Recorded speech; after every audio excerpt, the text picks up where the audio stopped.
आप सुन रहे हैं जगत गुरु तत्वदर्शी संत रामपाल जी महाराज द्वारा लिखित पुस्तक गीता तेरा ज्ञान अमृत का पेज नंबर 37।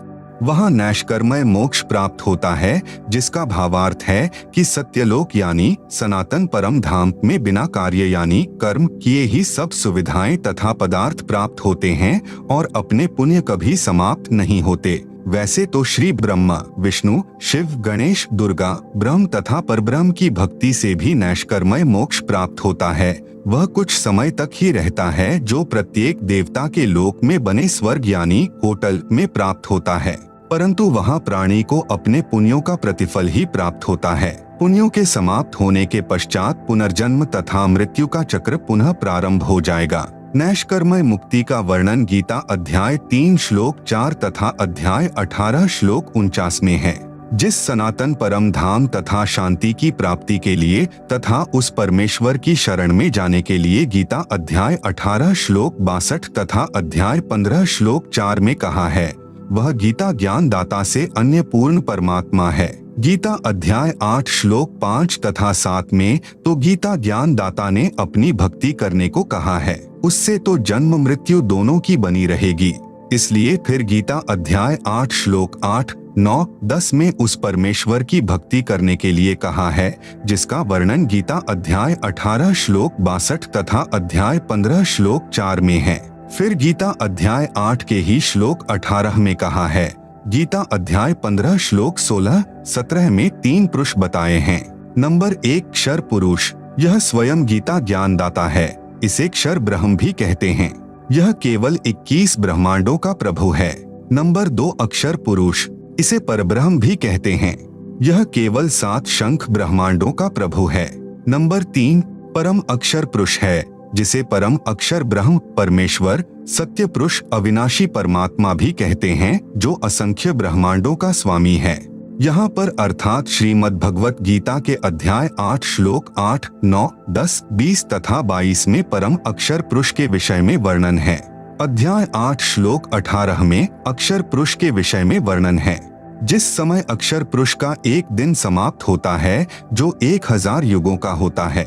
ध्यान रहे, गीता अध्याय 8 श्लोक 17 में मूल पाठ में केवल सहस्र युग लिखा है, न कि सहस्र चतुर्युग। इसलिए अक्षर पुरुष के एक दिन के समाप्त होने पर सर्व प्राणी क्षर पुरुष तथा अक्षर पुरुष के कुछ क्षेत्र के नष्ट हो जाते हैं। क्षर पुरुष व इसके सर्व यानी 21 ब्रह्मांड के सब प्राणी नष्ट हो जाते हैं। जब दिन प्रारंभ होता है तो पुनः सब जीव अपने कर्मानुसार उत्पन्न होते हैं तथा मरते हैं। फिर गीता अध्याय 8 के ही श्लोक 20 में कहा है कि परंतु इस अव्यक्त अर्थात अक्षर पुरुष से परह यानी परे जो अन्य सनातन अव्यक्त भाव अर्थात परम अक्षर ब्रह्म है, वह परमेश्वर तो सब प्राणियों के नष्ट होने पर भी नष्ट नहीं होता है। आप सुन रहे हैं जगत गुरु तत्वदर्शी संत रामपाल जी महाराज द्वारा लिखित पुस्तक गीता तेरा ज्ञान अमृत का पेज नंबर 38। फिर गीता अध्याय 8 श्लोक 21 में कहा है कि उसे अविनाशी अव्यक्त कहा गया है, उसी को परमेश्वर कहा गया है। उसी धाम की प्राप्ति से परम गति अर्थात परम शांति प्राप्त होती है, जिसे प्राप्त होकर साधक फिर वापस नहीं आते, जिसके विषय में गीता अध्याय 18 श्लोक 62 तथा अध्याय 15 श्लोक 4 में कहा है। गीता ज्ञान दाता ने बताया है कि वह धाम मेरे धाम से परम अर्थात श्रेष्ठ है, इसलिए उसे सनातन परम धाम कहते हैं। नोट, इस गीता अध्याय 8 श्लोक 21 के अनुवाद में गलती की है कि गीता ज्ञान दाता ने कहा है कि वह मेरा परम धाम है। वास्तव मूल पाठ में लिखा है तत् धाम परमम मम, इसमें मम शब्द में हलंत यानी मम नहीं है। प्रमाण के लिए उन्हीं गीता अनुवादकों ने गीता अध्याय 3 श्लोक 23 में मम का अर्थ करते समय अर्थ किया है मम यानी मेरा ही। इसी प्रकार इस अध्याय 8 श्लोक 21 में मम का अर्थ मेरे से परम धाम है, सही है। फिर गीता अध्याय 8 श्लोक 22 में स्पष्ट किया है कि पुरुषः सह परः, सह यानी वह, परः यानी दूसरा, पुरुषः यानी परमेश्वर तो अनन्य भक्ति से प्राप्त होने योग्य है, जिसके अंतर्गत सर्व प्राणी आते हैं, जिसने सर्व संसार की रचना यानी उत्पत्ति की है। गीता अध्याय 8 श्लोक 20 से 22 में गीता ज्ञान दाता से अन्य परम पुरुष का वर्णन है, इसलिए गीता ज्ञान दाता उस धाम को अपना नहीं कह सकता।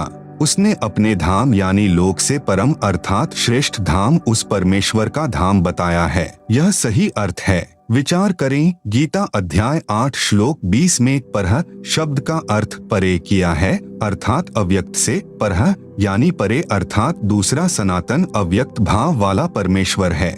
इसी प्रकार गीता के इस अध्याय 8 श्लोक 22 में कहा है कि सह यानी वह, परह यानी जो परे अर्थात दूसरा, पुरुष है यानी परमेश्वर है, उसकी प्राप्ति अनन्य भक्ति से ही संभव है। इसका अन्य प्रमाण गीता अध्याय 7 श्लोक 12 से 15 में तीनों गुणों रजगुण ब्रह्मा जी, सतगुण विष्णु जी तथा तमगुण शंकर जी की भक्ति करने वालों को राक्षस स्वभाव को धारण किए हुए मनुष्यों में नीच दूषित कर्म करने वाले मूर्ख बताया है तथा गीता ज्ञान दाता ने कहा है कि ये मुझे नहीं भजते। अपनी भक्ति के विषय में गीता अध्याय 7 श्लोक 16 से 18 में कहा है कि मेरी भक्ति से होने वाली गति अनुत्तम यानी घटिया है। गीता अध्याय 7 श्लोक 19 में कहा है कि बहुत बहुत जन्मों के अंत में किसी जन्म में मेरी भक्ति करते हैं, अन्यथा अन्य देवताओं और भैरव भूतों की पूजा ही करते रहते हैं। परंतु यह बताने वाला संत बहुत दुर्लभ है कि वासुदेव अर्थात वह पूर्ण परमात्मा जिसका वास अर्थात सत्ता सबके ऊपर है, वही सर्वम यानी सब कुछ है, यानी वही पूजा के योग्य है, उसी की भक्ति से पूर्ण मोक्ष प्राप्त होता है। वही सर्व सृष्टि का रचनहार है, सबका धारण पोषण करने वाला है। आप सुन रहे हैं जगत गुरु तत्वदर्शी संत रामपाल जी महाराज द्वारा लिखित पुस्तक गीता तेरा ज्ञान अमृत का पेज नंबर 39। फिर गीता अध्याय 7 श्लोक 29 में गीता ज्ञान दाता ने कहा है कि जो साधक मेरे ज्ञान को आधार बनाकर तत्वदर्शी संतों से ज्ञान प्राप्त करके केवल जरा यानी वृद्धा अवस्था के दुख से तथा मरण यानी मृत्यु के दुख से छूटने के लिए भक्ति करके प्रयत्न करते हैं, वे संसार की सर्व वस्तुओं को नाशवान मानकर इनकी इच्छा नहीं करते, केवल मोक्ष उद्देश्य से ही भक्ति करते हैं। वे तत् ब्रह्म यानी उस ब्रह्म को विदु यानी जानते हैं, सब कर्मों से परिचित हैं, सर्व अध्यात्म ज्ञान से परिचित हैं।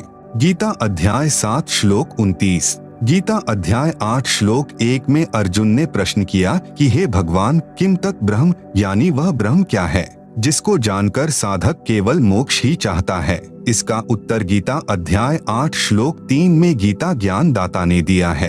कहा है कि वह परम अक्षर ब्रह्म है। गीता ज्ञान दाता ने इस परम अक्षर ब्रह्म की जानकारी गीता अध्याय 8 में ही श्लोक नंबर 8, 9, 10, 20, 21, 22 में भी दी है, जो गीता ज्ञान दाता से अन्य है। गीता अध्याय 2 श्लोक 17 में कहा है कि जिस परमेश्वर ने संपूर्ण जगत की रचना की है, जिससे यह जगत व्याप्त है, अर्थात जिसकी शक्ति से सर्व ब्रह्मांड टिके हैं, रुके हैं, वह वास्तव में अविनाशी परमात्मा है, जिसका नाश करने में कोई समर्थ नहीं है। गीता अध्याय 15 श्लोक 17 में भी कहा है कि पुरुषोत्तम तो अन्य है। गीता अध्याय 15 श्लोक 16 में 2 पुरुष कहे हैं, क्षर पुरुष तथा अक्षर पुरुष। उत्तम पुरुष इनसे अन्य है, अर्थात श्रेष्ठ परमेश्वर जो तीनों लोकों में प्रवेश करके सबका धारण पोषण करता है, वह परमात्मा कहा जाता है। वही वास्तव में अविनाशी परमेश्वर है।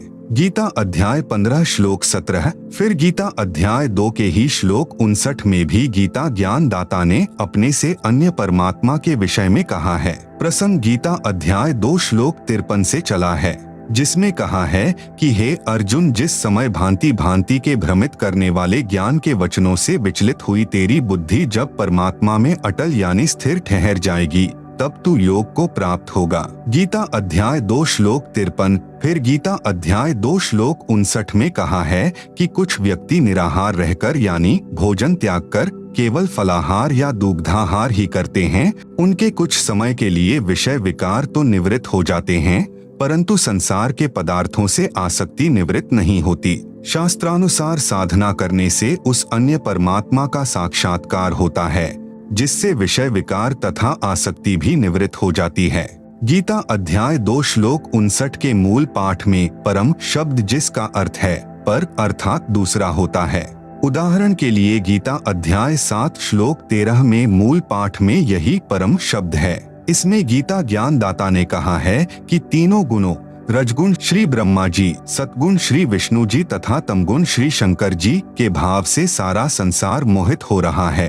इनसे परे मुझे नहीं जानता। गीता अध्याय 7 श्लोक 13। इसमें परम यानी पर यानी परे अर्थात दूसरा अर्थ हुआ। आप सुन रहे हैं जगत गुरु तत्वदर्शी संत रामपाल जी महाराज द्वारा लिखित पुस्तक गीता तेरा ज्ञान अमृत का पेज नंबर 40। इसी प्रकार गीता अध्याय 2 श्लोक 59 में परम का अर्थ पर यानी परे अर्थात दूसरा जाने, क्योंकि गीता अध्याय 11 श्लोक 55 तथा गीता अध्याय 12 श्लोक 1 से 6 में प्रमाण है। गीता अध्याय 11 श्लोक 55 में संकेत किया है कि मत कर्मकृत यानी शास्त्रानुकूल भक्ति कर्म मेरे लिए करता हुआ, मत परम यानी मेरे से श्रेष्ठ परमात्मा के लिए करता हुआ, मत भक्त यानी मेरा भक्त मुझे ही प्राप्त होता है। क्योंकि जब तक तत्वदर्शी संत नहीं मिलता तब तक वेदों अनुसार ज्ञान से ओम नाम का जाप पूर्ण परमात्मा का मानकर करते हैं, जिससे ब्रह्म लोक में चले जाते हैं। इसलिए कहा है कि मेरा भक्त मेरे से अन्य पूर्ण परमात्मा की भक्ति करके भी मुझे ही प्राप्त होता है। गीता अध्याय 11 श्लोक 55। फिर गीता अध्याय 12 श्लोक 1 में स्पष्ट है कि अर्जुन ने प्रश्न किया कि जो भक्त पूर्वोक्त प्रकार से, गीता अध्याय 11 श्लोक 55 में संकेत है, जो त्वम यानी आपको तथा जो अव्यक्तम अक्षरम यानी अविनाशी अव्यक्त, जिसका वर्णन गीता अध्याय 8 श्लोक 20 से 22 में है, उसको भजते हैं, उनमें से उत्तम भक्ति वाला कौन सा भक्त है। गीता अध्याय 12 श्लोक 1। फिर गीता अध्याय 12 श्लोक 2 में गीता ज्ञान दाता ने कहा है कि मेरा भक्त जो केवल मेरे ध्यान में लगा है वह युक्ततमाह मताह यानी मेरे विचार से वह सही साधक है। गीता अध्याय 12 श्लोक 2। गीता अध्याय 12 श्लोक 3 से 4 में गीता ज्ञान दाता ने कहा है कि जो उस सर्वव्यापी जिसके विषय में मैं भी नहीं जानता, जो सदा एक रस रहने वाला स्थायी अचल अव्यक्त अर्थात परोक्ष अविनाशी परम अक्षर ब्रह्म की निरंतर उपासना करते हैं, सब प्राणियों के हित के लिए कामना करने वाले साधक, सब में समान भाव रखने वाले साधक मुझको ही प्राप्त होते हैं। भावार्थ है कि जिस सच्चिदानंद घन ब्रह्म अर्थात परम अक्षर ब्रह्म का ज्ञान गीता ज्ञान दाता को भी नहीं है, उसका ज्ञान तत्वदर्शी संतों को होता है। तत्वदर्शी संत न मिलने से ब्रह्म के ओम नाम को परम अक्षर ब्रह्म का नाम यानी मंत्र जाप मानकर साधना करते हैं, जिस कारण से काल के जाल में रह जाते हैं। इसलिए कहा है कि वह साधक मुझे ही प्राप्त होता है। परमेश्वर कबीर जी ने सोहम मंत्र का आविष्कार करके साधकों को बताया है, परंतु सारनाम फिर भी गुप्त ही रखा है। सूक्ष्म वेद में लिखा है, सोहम शब्द हम जग में लाए, सार शब्द हम गुप्त छिपाएं। सोहम ऊपर और सत्सुकृत एक नाम, सब हंसों का बास है, नहीं बस्ती नहीं ठाम, सतगुरु सोहम नाम दे, गुज बीरज विस्तार, बिन सोहम सीझै नहीं, मूल मंत्र निजसार। आप सुन रहे हैं जगत गुरु तत्वदर्शी संत रामपाल जी महाराज द्वारा लिखित पुस्तक गीता तेरा ज्ञान अमृत का पेज नंबर 41। जो साधक सोहम नाम का जाप करते हैं, यह परब्रह्म अक्षर पुरुष जो गीता अध्याय 15 श्लोक 16 में प्रमाण है, उसका जाप है।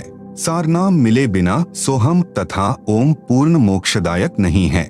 ओम का जाप ब्रह्म यानी गीता ज्ञानदाता का है। ब्रह्मलोक में महाइंद्र का लोक प्राप्त होता है जो ब्रह्मलोक में ही बना है, तथा सोहम नाम के जाप की भक्ति कमाई से ब्रह्मलोक में ही बने नकली सत्यलोक को प्राप्त होता है।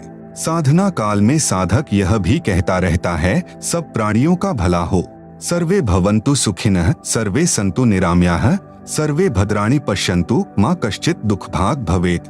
भावार्थ सब सुखी हो, सब आरोग्य अर्थात स्वस्थ हो, सबका भला हो, कोई दुख किसी को न हो। यह मंगल कामना का मंत्र बनाकर आशीर्वाद देता है, दुआ यानी प्रार्थना करता रहता है, जिससे इस साधक की पुण्य कमाई तथा भक्ति धन दुआ आशीर्वाद के माध्यम से समाप्त हो जाते हैं।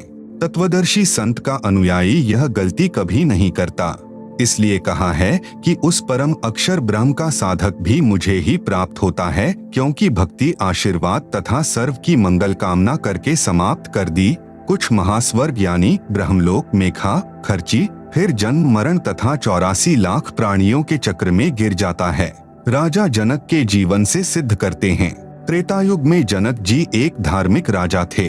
इनकी पुत्री सीता जी थी जो त्रिलोकीनाथ श्री विष्णु उर्फ श्री रामचंद्र पुत्र श्री दशरथ जी की पत्नी थी। सतयुग में राजा जनक जी का जीव ही राजा अम्बरीश थे जो श्री विष्णु जी के परम भक्त थे। साथ साथ वेदों के अनुसार ओम नाम का जाप करते थे जो ब्रह्म साधना है, जिसके परिणाम स्वरूप लाखों वर्ष श्री विष्णु जी के लोक में बने स्वर्ग में अपनी भक्ति के सुख को भोगा।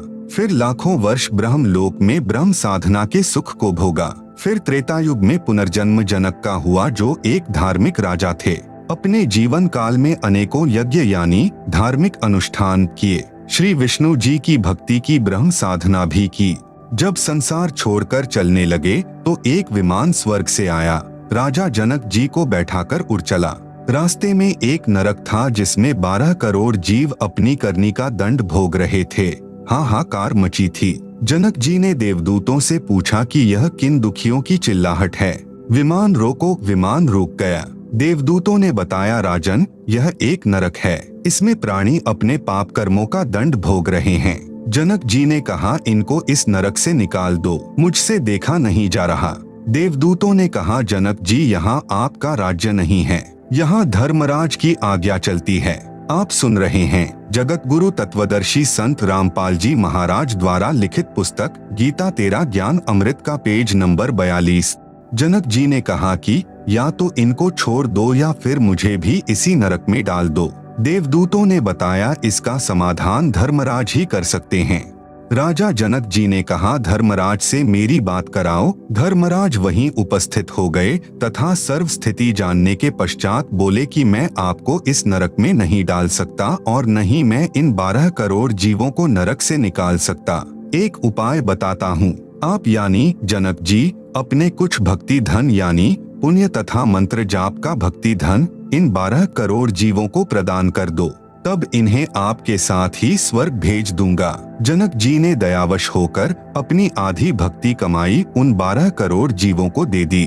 वे 12 करोड़ आत्माएं राजा जनक के द्वारा दिए पुण्यों के आधार से स्वर्ग में चली गई और राजा जनक ने भी स्वर्ग में यानी विष्णु लोक वाले स्वर्ग में, फिर ब्रह्म लोक वाले महास्वर्ग में निवास करके अपने पुण्यों का भोग भोगा, जिससे भक्ति धन समाप्त हो गया।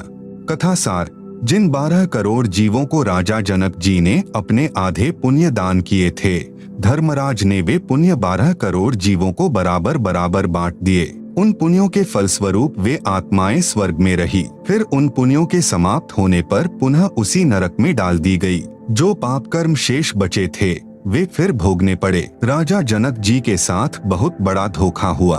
उसके आधे पुण्य तो दान करने से समाप्त हुए और आधे ऊपर स्वर्ग में भोग कर समाप्त हुए, पुनः जन्म मरण के चक्र में गिरे। वही जनक जी वाला जीव कलयुग में सिख गुरु श्री नानक देव साहेब जी हुए।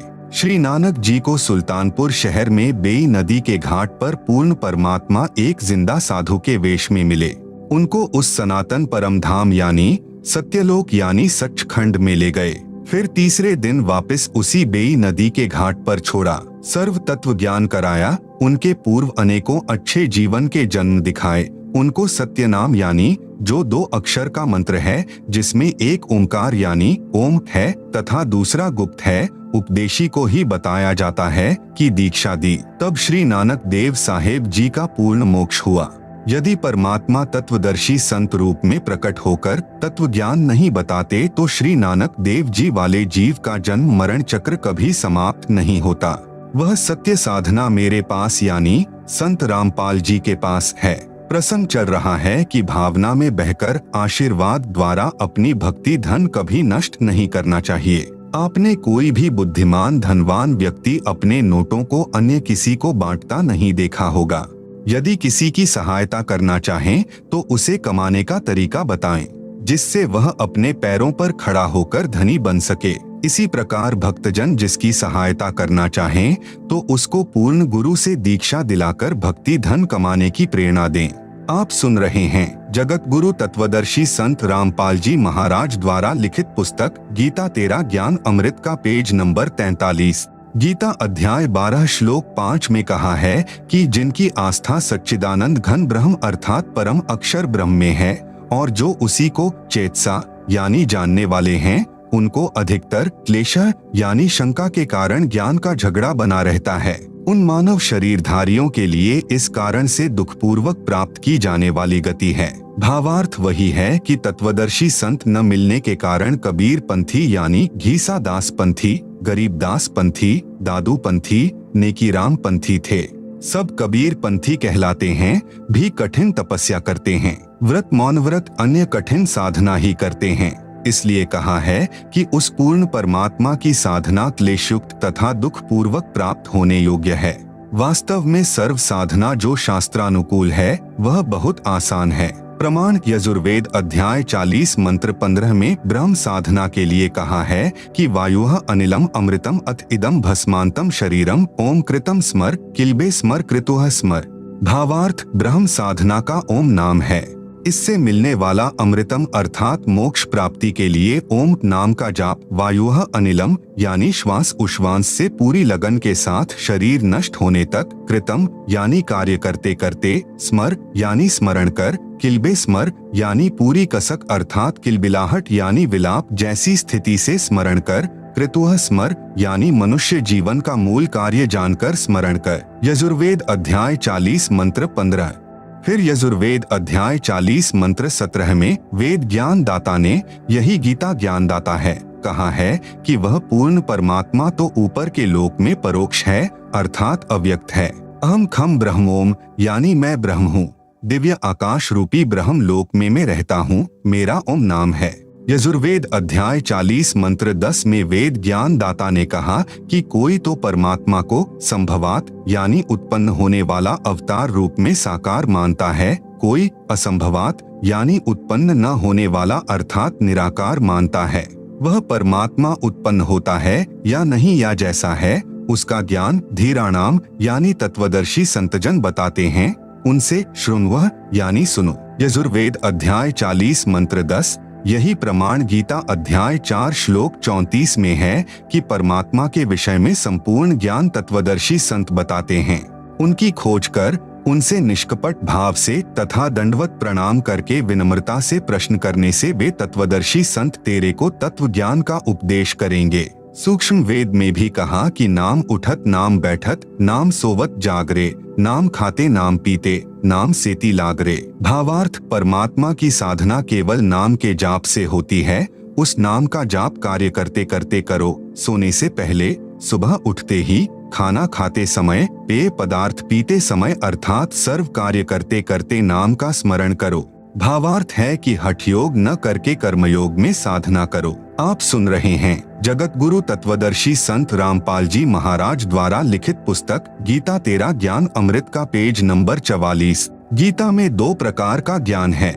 गीता का जो ज्ञान वेदों यानी ऋग्वेद, यजुर्वेद, सामवेद तथा अथर्ववेद तथा सूक्ष्म वेद जो सच्चिदानंद घन ब्रह्म अर्थात सत्य पुरुष ने अपने मुख कमल से तत्व ज्ञान बोला है, उससे मेल नहीं करता है तो वह गलत ज्ञान है। वह गीता ज्ञान दाता का अपना मत है, वह स्वीकार्य नहीं है। गीता ज्ञान दाता ने कई श्लोकों में गीता अध्याय 13 श्लोक 2, अध्याय 7 श्लोक 18, अध्याय 6 श्लोक 36, अध्याय 3 श्लोक 31 तथा अध्याय 18 श्लोक 70 में कहा है कि ऐसा मेरा मत है, मेरा विचार है। श्रीमद् भगवत गीता में 95% वेद ज्ञान है, 5% गीता ज्ञान दाता का अपना मत है। यदि वह वेदों से मेल खाता है तो ठीक है, अन्यथा व्यर्थ है। उदाहरण के लिए गीता अध्याय 2 श्लोक 37 से 38 पर्याप्त है, इनमें विरोधाभास है। गीता अध्याय 2 श्लोक 37 में तो लाभ हानि बता रहा है, कहा है कि या तो तू युद्ध में मरकर स्वर्ग को प्राप्त होगा अथवा युद्ध जीतकर पृथ्वी का राज भोगेगा, इसलिए हे अर्जुन युद्ध के लिए खड़ा हो जा। गीता अध्याय 2 श्लोक 37। फिर गीता अध्याय 2 श्लोक 38 में ही तुरंत इसके विपरीत कहा है कि जय पराजय अर्थात हार जीत सुख दुख को समान समझकर युद्ध के लिए तैयार हो जा। इस प्रकार युद्ध करने से तू पाप को प्राप्त नहीं होगा। गीता अध्याय 2 श्लोक 38। गीता अध्याय 11 श्लोक 33 में भी स्पष्ट किया है कि तू उठ यश को प्राप्त कर, शत्रुओं को जीतकर धन धान्य से संपन्न राज्य को भोग। मैंने तेरे सामने वाले योद्धाओं को पहले ही मार रखा है, तू केवल निमित्त मात्र बन जा। पांडवों द्वारा की गई यज्ञ महाभारत ग्रंथ में एक प्रकरण आता है कि कुरुक्षेत्र के मैदान में युद्ध हुआ, करोड़ों सैनिक मारे गए, करोड़ों बहनें विधवा हो गई, करोड़ों बच्चे अनाथ हो गए। पांडव युद्ध जीत गए, कौरवों का सर्वनाश हो गया। दिल्ली यानी इंद्रप्रस्थ की गद्दी पर श्री युधिष्ठिर को बैठाकर श्री कृष्ण जी द्वारका चले गए। युधिष्ठिर राजा को भयंकर स्वप्न आने लगे, जिसमें सिर कटे व्यक्ति उनके महल में प्रवेश करते दिखाई देने लगे। करोड़ों बच्चे पिताजी पिताजी कहकर चिल्लाते दिखाई देने लगे। करोड़ों सैनिकों की विधवाएं हाय कंत कहकर बिलखती तड़फती अपने सिर के बालों को नोचती दिखाई देने लगी। उनकी वह तड़फ मानो कह रही हो कि महलों के सुख को भोगने के लिए हमारे सुहाग उजाड़ने वाले इन बच्चों सहित हमें भी मार डाल, तेरा ऐश्वर्य पूर्ण हो जाएगा। कितने दिन रहोगे इस राज सिंहासन पर। एक दिन सुबह के समय राजा युधिष्ठिर स्नान करने के लिए गंगा तट पर गया। वहाँ पर कई हजारों की संख्या में महिलाएं भी अपने सुहाग की चूड़ियां जो विधवा होने पर तोड़ी जाती हैं। आप सुन रहे हैं जगत गुरु तत्वदर्शी संत रामपाल जी महाराज द्वारा लिखित पुस्तक गीता तेरा ज्ञान अमृत का पेज नंबर 45। उनको जल प्रवाह करने उस घाट पर गई हुई थी, रो रही थी, सुबक रही थी, कुछ चक्कर खाकर गिर रही थी। उसके बेटे बेटियां उस विधवा माँ के ऊपर गिरकर रो रहे थे। कुछ एक को दो महिलाएं जो वृद्ध थी हाथ का सहारा देकर चल रही थी तथा सब रो रही थी। यह विकराल दृश्य देखकर राजा युधिष्ठिर बिना स्नान किए ही वापस लौट गए। सारा दिन वही दृश्य आंखों के सामने घूमने लगा। कुछ नहीं खाया पिया, रात्रि में सोने लगा तो वही दृश्य आंखों के सामने था। जैसे तैसे सोया तो वही स्वप्न आने लगे जो पहले 2-3 दिन से दिख रहे थे। राजा युधिष्ठिर न सो पा रहा था, न रो पा रहा था, न कुछ खा रहा था, केवल नाम मात्र आहार करता था। आंखें फटी फटी सी, चेहरा डरा डरा सा रहता था। द्रौपदी कई दिन से यह दशा अपने बड़े पति की देख रही थी। कई बार कारण भी पूछा, परंतु उत्तर होता था कुछ नहीं। जब द्रौपदी को संतोषजनक उत्तर नहीं मिला और युधिष्ठिर जी की दशा दिन प्रतिदिन बिगड़ती देखकर उसे अन्य पांडवों को बताना पड़ा। चारों पांडव भीम, अर्जुन, नकुल तथा सहदेव युधिष्ठिर जी के पास गए तथा विनम्रता पूर्वक परेशानी का कारण पूछा। युधिष्ठिर ने उस समय भी कहा कुछ नहीं। जब बड़ा भाई जीवित है तो छोटों को टेंशन यानी चिंता नहीं करनी चाहिए। लेकिन अर्जुन ने कहा कि बड़े भाई क्या हम बच्चे हैं? क्या हम अपने भाई के दुख के भागीदार नहीं बन सकते? क्या आप हमें अपना भाई नहीं मानते? युधिष्ठिर की आंखों से आंसू झलक गए और चारों को बाहों में लेकर सीने व गले से लगाकर फिर उनके मुख पर हाथ रखकर कहने लगा कि ऐसा मत कहो, आप मेरे भाई ही नहीं मेरी जिंदगी हो और पिताजी की धरोहर हो, परंतु ऐसी कोई बात नहीं है जो आपसे छुपाऊं। सहदेव ने आंखों में पानी भरकर कहा कि बड़े भैया, लगता है राजा बनकर आप बेईमान धोखेबाज बन गए हो। हमसे अवश्य कुछ हेराफेरी बेईमानी कर रहे हो। सच सच बता दो, हम चारों की कसम, नहीं तो हम भी खाना पीना त्याग देंगे। युधिष्ठिर को उस छोटे भाई के प्यार भरे उलाहनों ने विवश कर दिया उनके सामने अपना दुख व्यक्त करने के लिए। तब जो स्वपन तथा गंगा दरिया तट पर दृश्य देखे थे सब बताए। पांडवों के गुरु श्री कृष्ण जी थे। प्रमाण गीता अध्याय 2 श्लोक 7 तथा गीता अध्याय 4 श्लोक 3 में। इसलिए पांचों पांडव द्वारका पहुँचे तथा युधिष्ठिर जी की परेशानी से श्री कृष्ण जी को परिचित कराया तथा इस संकट के आने का कारण तथा निदान यानी समाधान पूछा। श्री कृष्ण जी ने देख सोचकर बताया कि युधिष्ठिर के ऊपर बुरी आत्माओं का साया है तथा युद्ध में किए बंधुघात का पाप सिर चढ़ा है। समाधान श्री कृष्ण जी ने बताया कि एक अश्वमेध यज्ञ करो। आप सुन रहे हैं जगत गुरु तत्वदर्शी संत रामपाल जी महाराज द्वारा लिखित पुस्तक गीता तेरा ज्ञान अमृत का पेज नंबर 46। पूरी पृथ्वी के साधु संत, ऋषि, महर्षि, ब्राह्मण अपने रिश्तेदार तथा स्वर्ग लोक के सर्व देवताओं को उस यज्ञ में भंडारा भोजन कराओ। एक पंचायन यानी पंचानन अर्थात पंचमुखी शंख लाओ। उसको एक सुसज्जित मेज पर रखा जाएगा। जब सर्व उपस्थित मेहमान भोजन कर लेंगे तब यह शंख अपने आप आवाज करेगा।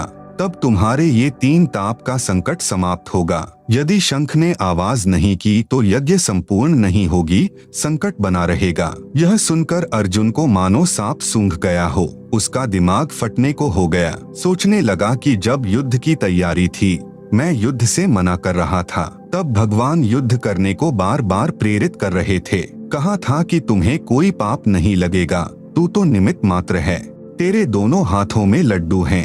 अब कह रहे हैं कि युद्ध में किए नरसंहार का पाप ही तुम्हारे संकट का कारण है। समाधान भी ऐसा बताया कि उस समय के करोड़ों रुपए यानी वर्तमान के खरबों रुपए खर्च होने हैं। यह विचार करके अर्जुन विष की घूंट पी गया कि यदि मैं आज श्री कृष्ण जी से प्रश्न करके पूछूंगा कि गीता ज्ञान देते समय आप कह रहे थे कि युद्ध करो, तुम पाप को प्राप्त नहीं होगे, अब वही युद्ध में किया पाप ही संकट का कारण बताया है। भाई युधिष्ठिर यह सोचेगा कि खरबों रुपए मेरे इलाज पर खर्च होने हैं, अर्जुन इसीलिए श्री कृष्ण जी से वाद विवाद कर रहा है, यह मेरा इलाज नहीं कराना चाहता। जरा सी भी भनक युधिष्ठिर भाई को लग गई तो यह मर सकता है, इलाज नहीं कराएगा। यह विचार करके अर्जुन ने यज्ञ की तिथि तथा स्थान पूछकर यज्ञ की तैयारी की। उस यज्ञ में 33 करोड़ देवता, 88,000 ऋषि, 12 करोड़ ब्राह्मण, 56 करोड़ यादव यानी अर्जुन की ससुराल वाले द्वारका से 9 नाथ, 84 सिद्ध महात्मा, अन्य अनेकों सामान्य जनता जन आए तथा श्री कृष्ण सहित सबने भोजन खाया, परंतु शंख ने आवाज नहीं की।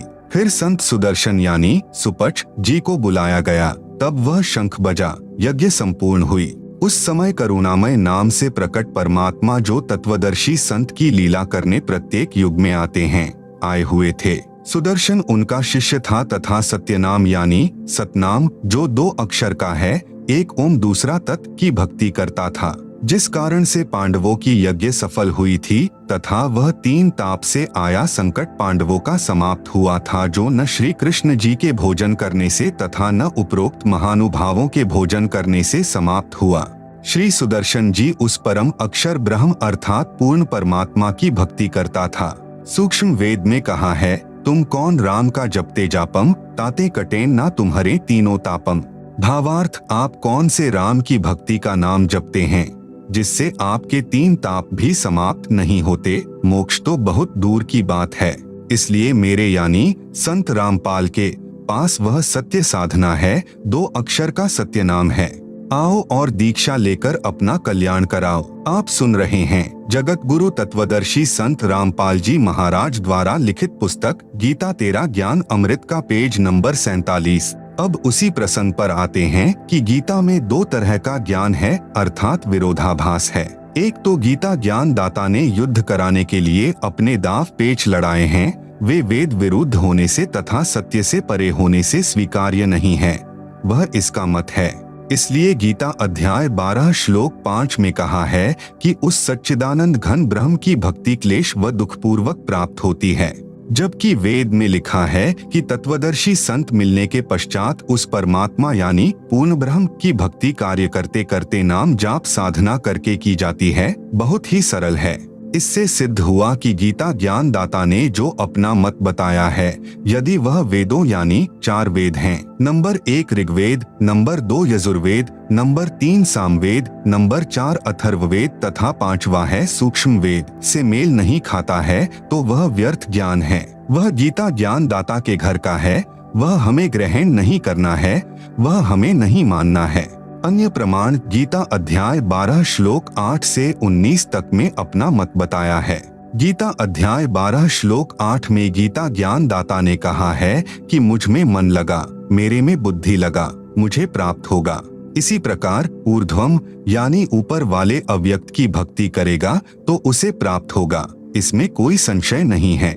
गीता अध्याय 12 श्लोक 8। गीता अध्याय 12 श्लोक 9 में गीता ज्ञान दाता कहता है कि यदि मेरी प्राप्ति चाहता है और यदि तू मन को मुझ में लगाने में समर्थ नहीं है, तो हे धनंजय अर्जुन, अभ्यास योग अर्थात नाम जाप तथा नित्य पाठ करना आदि आदि अभ्यास साधना कहलाती है, को करके मुझे प्राप्त करने की इच्छा कर। गीता अध्याय 12 श्लोक 10 में गीता ज्ञान दाता कहता है कि यदि नाम जाप नित्य पाठ आदि आदि अभ्यास करने में भी समर्थ नहीं है तो मत कर्म परमः यानी मेरे लिए श्रेष्ठ कर्म करने वाला हो जा। इस प्रकार मेरे लिए शुभ कर्म करता हुआ भी सिद्धि को प्राप्त कर लेगा। गीता अध्याय 12 श्लोक 11 में गीता ज्ञान दाता कहता है कि यदि मद्योगम यानी मत योगम यानी मेरे द्वारा बताई गई भक्ति साधना पर आश्रित होकर उपरोक्त साधना करने में भी तू समर्थ नहीं है तो यतात्मवान यानी यत आत्मवान यानी यति आत्मा वाला हो जा। यति का अर्थ है अपनी पत्नी के अतिरिक्त किसी भी स्त्री के प्रति विषय विकारवश होकर मन में कभी द्वेष उत्पन्न न होता हो, उसे यति पुरुष कहते हैं। जैसे श्री रामचंद्र जी को यति अर्थात संत भाषा में जति कहा जाता है। श्री सुखदेव यानी सुखदेव पुत्र श्री व्यास को भी यति यानी जति माना गया है तथा सीता पत्नी श्री रामचंद्र को सती माना गया है। इसलिए कहा है कि यतात्मवान अर्थात यति पुरुष बनकर सर्व कर्मों के फल का त्याग कर। गीता अध्याय 12 श्लोक 11। आप सुन रहे हैं जगत गुरु तत्वदर्शी संत रामपाल जी महाराज द्वारा लिखित पुस्तक गीता तेरा ज्ञान अमृत का पेज नंबर 48। गीता अध्याय 12 श्लोक 12 में गीता ज्ञान दाता कहता है कि अभ्यासात यानी नाम जाप नित्य पढ़ आदि आदि जो अभ्यास किया जाता है उससे श्रेष्ठ ज्ञान है अर्थात जिज्ञासु बनकर ज्ञान प्राप्त कर। ज्ञान से ध्यान अर्थात हठ साधना करके समाधि लगाना। यहाँ गीता ज्ञान दाता के मतानुसार ध्यान कहा है जिसका अनुसरण सर्व ऋषिजन किया करते थे, जिसे वर्तमान में मेडिटेशन कहते हैं। ध्यान से श्रेष्ठ सर्व कर्मों का फल का त्याग है क्योंकि त्याग से तत्काल शांति प्राप्त हो जाती है। यह गीता ज्ञान दाता का मत है। गीता अध्याय 12 श्लोक 13 से 14 में गीता ज्ञान दाता कहता है कि जो व्यक्ति सब प्राणियों से द्वेष भाव रहित है, सबका मित्र है और दयालु है, जैसे राजा जनक था, ममता रहित अहंकार से रहित सुख दुख में समान रहता है, क्षमावान है, जो योगी यानी साधक निरंतर संतुष्ट है, यतात्मा यानी यति पुरुष है, दृढ़ निश्चय वाला है अर्थात जो मैंने ज्ञान अपना मत या वेद ज्ञान बताया है उसको दृढ़ निश्चय से पालन करता है, वह मुझ पर समर्पित मेरा भक्त मुझे प्रिय है। इसी प्रकार गीता अध्याय 12 श्लोक 15 से 19 तक में अपना मत कहा है जो केवल नास्तिकता की ओर ले जाने वाला है। जैसे ऊपर किए गए उल्लेख में गीता अध्याय 12 श्लोक 8 से 12 तक कहा है कि मुझ में मन लगा, यदि मन नहीं लगा सकता तो नाम जाप तथा नित्य पाठ आदि का अभ्यास किया कर। अभ्यास का अर्थ है नित्य प्राप्ति, बार बार कर्म करना। नाम जाप नित्य पाठ करके मुझे प्राप्त करने की इच्छा कर। यदि नाम जाप नित्य पाठ भी नहीं कर सकता तो मेरे लिए अर्थात परमात्मा के लिए कर्म करने वाला हो जा। उदाहरण के लिए जैसे धार्मिक कर्म करते हैं, कहीं कंबल बांट दिए, कहीं भोजन भंडारा कर दिया, कहीं मंदिर बना दिया, कहीं प्याऊ बनवा दी, पक्षियों को अनाज डाल दिया आदि आदि भगवान के प्राप्ति किए कर्म कहलाते हैं। इनके करने से कुछ सिद्धि प्राप्त हो जाएगी। प्रिय पाठ को ध्यान से विचारो। इस श्लोक में इन कर्मों से होने वाला फल भी बता दिया है कि सिद्धि प्राप्त हो जाती है। फिर साधक स्वयं झाड़ फूंक, जंत्र मंत्र, आशीर्वाद तथा दुआ बद्दुआ देने योग्य हो जाता है और महर्षि प्रसिद्ध हो जाता है। गीता अध्याय 12 श्लोक 10। यदि भगवान के लिए कर्म भी नहीं कर सकता है तो यति यानी जति पुरुष बनकर कर्म फल का त्याग कर। विचार करें, जब भगवान के लिए धार्मिक कर्म करेगा ही नहीं तो कौन से कर्म शेष हैं जिनके फल का त्याग करेगा। इसे कहते हैं ऊवा बाई का ज्ञान, बिना सिर पैर का ज्ञान। गीता अध्याय 12 श्लोक 11। फिर गीता अध्याय 12 श्लोक 12 में तो कमाल ही कर दिया। आप सुन रहे हैं जगत गुरु तत्वदर्शी संत रामपाल जी महाराज द्वारा लिखित पुस्तक गीता तेरा ज्ञान अमृत का पेज नंबर 49। कहा है कि अभ्यास अर्थात नाम जाप नित्य पाठ रूपी अभ्यास से ज्ञान श्रेष्ठ है, जो गीता ज्ञान दाता अपना मत बता रहा है। यहाँ पर इस ज्ञान की चर्चा है। ज्ञान से ध्यान यानी मेडिटेशन अर्थात हठपूर्वक एक स्थान पर एकांत में आसन। गीता अध्याय 6 श्लोक 10 से 15 में बताई विधि जो गीता ज्ञान दाता का मत है पर बैठकर करना श्रेष्ठ है। ध्यान से सब धार्मिक कर्मों का फल त्यागने से तुरंत शांति मिल जाती है। गीता अध्याय 12 श्लोक 11 में सब धार्मिकता वाले कर्म भी त्यागने का आदेश है। इस प्रकार का यह ज्ञान जो साधकों को नास्तिकता की ओर धकेल रहा है, यह गीता ज्ञान दाता का शास्त्र विरुद्ध ज्ञान है, जिस कारण से साधक शास्त्र विधि को त्याग कर मनमाना आचरण करने लग गए और अपना अनमोल मनुष्य जीवन व्यर्थ करते हैं। यदि ये ज्ञान उचित होता कि भगवान में मन न लगे तो अभ्यास, नाम जाप, नित्य पाठ कर, अभ्यास न कर सके तो भगवान के लिए कर्म कर, भगवान के लिए कर्म न कर सके तो सर्व कर्मों का फल त्याग दें, तो 4 वेदों की तथा श्रीमद्भगवत गीता के अन्य 650 श्लोकों की, क्योंकि लगभग 50 श्लोकों में गीता ज्ञान दाता मत वाला ज्ञान है, क्या आवश्यकता थी? यही 4 से 5 श्लोक पर्याप्त थे। इस प्रकार गीता ज्ञान दाता ने जो अपना मत बताया है, जो वेदों के विरुद्ध है, वह स्वीकार करने योग्य नहीं है। गीता अध्याय 12 श्लोक 20 में अपने अज्ञान को छुपाने के लिए फिर कहा है कि परंतु जो श्रद्धाना है, यानी साधक श्रद्धा के साथ मत परमाह यानी मत परमाह यानी मेरे से श्रेष्ठ परमेश्वर को पर्युवास्ते यानी पूजते हैं, वे मुझे अधिक प्रिय हैं। जैसा कि प्रारंभ में वर्णन है कि गीता अध्याय 5 श्लोक 14 से 16, 20, 24, 25, 26 में भी प्रमाण है कि गीता ज्ञान दाता ने अपने से अन्य प्रभु के विषय में बताया है।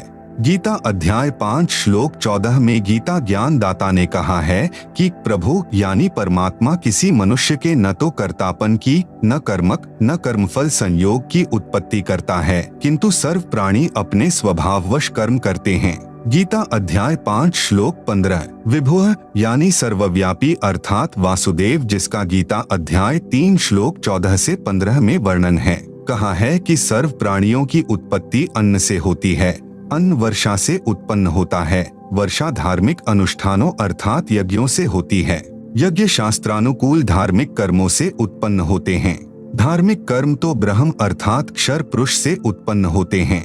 ब्रह्म अर्थात क्षर पुरुष को अक्षरः सम उद्भवम अविनाशी परमात्मा अर्थात परम अक्षर ब्रह्म से उत्पन्न हुआ जान। इससे सिद्ध होता है कि सर्वगतम ब्रह्म यानी सर्वव्यापी परमात्मा अर्थात विभुः यानी सर्वव्यापी परमेश्वर न किसी के पाप और न शुभ कर्म को ही ग्रहण करता है, उसी से सर्व जंतवः यानी जीव जंतु तथा मनुष्य मोहित हो रहे हैं। गीता अध्याय 5 श्लोक 16 तथा 17 को पढ़ने से स्पष्ट हो जाएगा कि गीता ज्ञान दाता ने अपने से अन्य परमेश्वर के विषय में बताया है।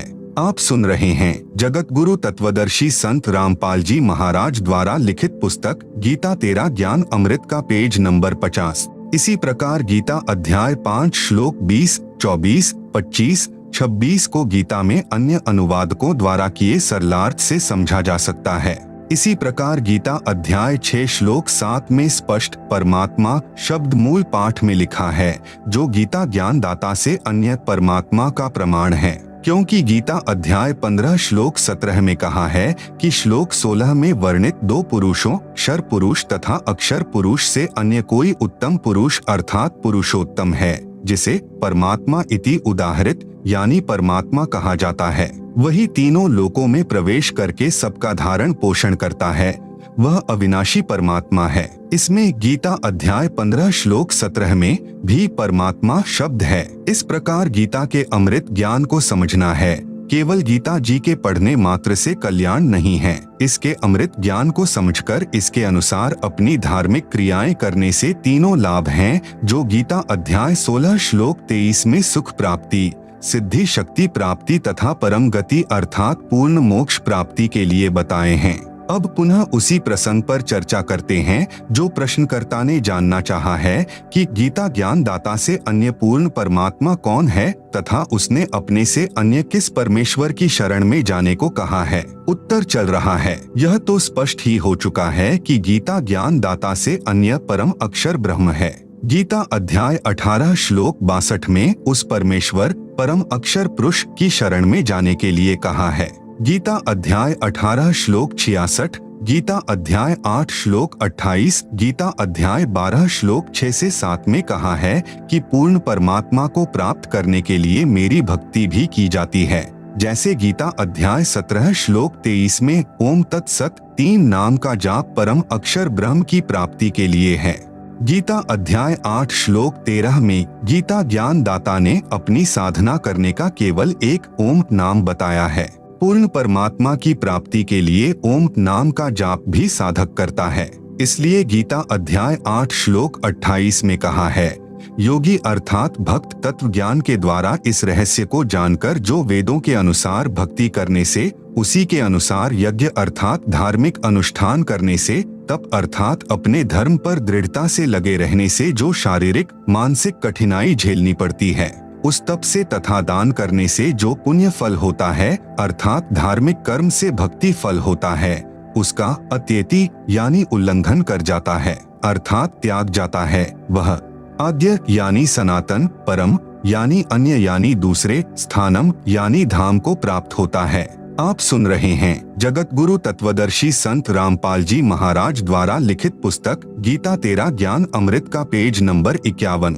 गीता अध्याय 12 श्लोक 7 से 8 में कहा है कि जो मतपरा है यानी मतपरा है यानी मेरे से दूसरे परमात्मा की भक्ति करने वाले सर्वभक्तजन मेरी भक्ति के सर्व भक्ति कर्म मुझको अर्पण करके मुझ में त्याग जाते हैं। जो अनन्य भक्ति उस मेरे से परे अर्थात दूसरे को भजते हैं।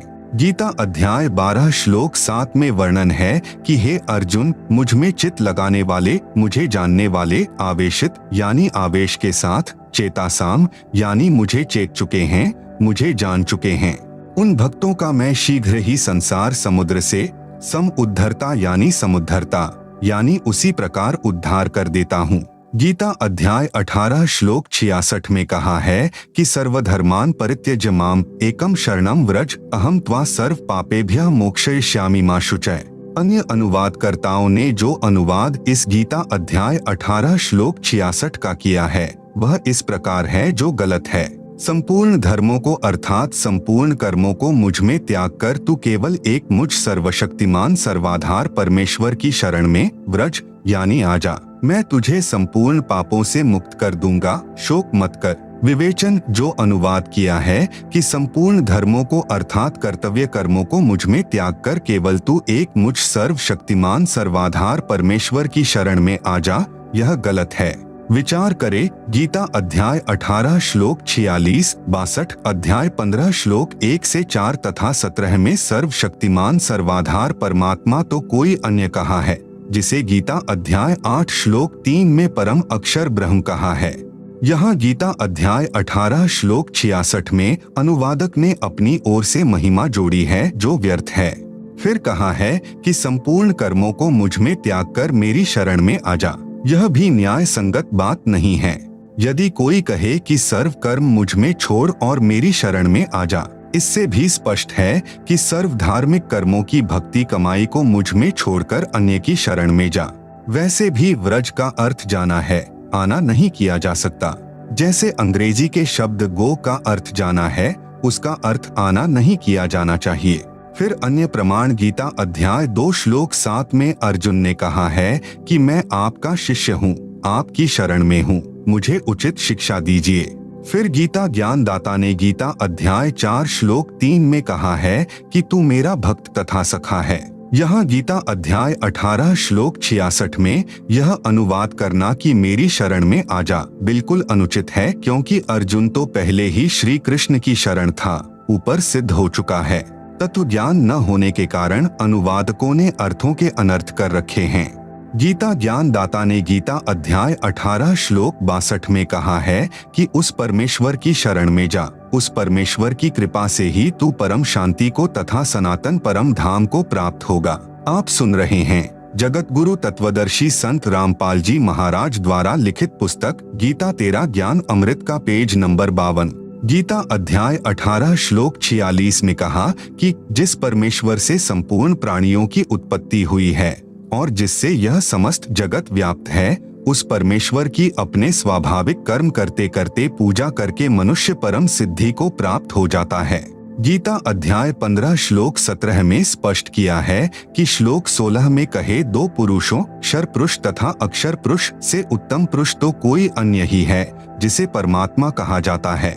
वही तीनों लोकों में प्रवेश करके सबका धारण पोषण करता है। वह वास्तव में अविनाशी परमेश्वर है। गीता अध्याय 15 श्लोक 4 में कहा है कि तत्वदर्शी संत की प्राप्ति के पश्चात परमेश्वर के उस परम पद की खोज करनी चाहिए जहां जाने के पश्चात साधक लौटकर संसार में नहीं आते। जिस परमेश्वर से संसार रूपी वृक्ष की प्रवृत्ति विस्तार को प्राप्त हुई है उसी की भक्ति करो। गीता ज्ञान दाता ने अपनी स्थिति गीता अध्याय 2 श्लोक 12, अध्याय 4 श्लोक 5, अध्याय 10 श्लोक 2 में स्पष्ट कर ही दी है कि अर्जुन, तेरे और मेरे बहुत जन्म हो चुके हैं, आगे भी होते रहेंगे।